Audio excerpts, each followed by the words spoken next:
সহ একটা গাবি দেখতেছি। এই গাবিটা কি জাতের? এটা হলস্টাইন ফ্রিজিয়ান। Holstein Friesian. জি, হলস্টাইন ফ্রিজিয়ান জাতের গাবি। দাঁত কয়টা হইছে? দাঁত আপনার 4টা। 4 দাঁত। জি। বাচ্চা কয় নাম্বার? বাচ্চা প্রথম বাচ্চা। প্রথম বাচ্চা। কি বাচ্চা এটা? ষাঁড় বাচ্চা। সাথে ষাঁড় বাচ্চা। জি। বয়স কেমন হইছে বাচ্চা? বাচ্চাটার বয়স 3 দিন। ওই দেখেন লাভে, দেখেন ওই যে লাভে ঝুলতেছে। আচ্ছা, 3 দিনের ষাঁড় বাচ্চা। জি।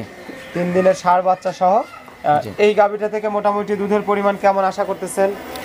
এই গাভিটার থেকে পরিপূর্ণ দুধ নামলে 18 প্লাস আসবে। 18 প্লাস। জি। বাটগুলো ক্লিয়ার আছে তো? বাট জরায়ু একদম ক্লিয়ার গ্যারান্টি।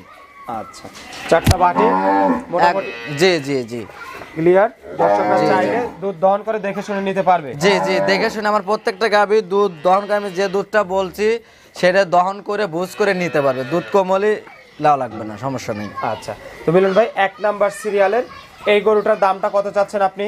এটার দাম চাচ্ছে 1,95,000। 1,95,000। জি। আচ্ছা, 1,95,000 টাকা দাম চাওয়া। জি। আচ্ছা, দর্শকদের জন্য আলোচনার সুযোগ রাখবেন তো নাকি? জি জি হালকা, আমার প্রত্যেকটা গাভীতে হালকা আলোচনার সুযোগ আছে। যে গাভীগুলো দেখাবেন সবগুলোর ক্ষেত্রেই আলোচনার সুযোগ আছে। দর্শকরা আপনার সাথে কথা বলে আলোচনা করে নিতে পারবে। জি জি। আচ্ছা, চলুন তাহলে দর্শকদের পরের যে গাভীটা রয়েছে সেই গাভীটা দেখান।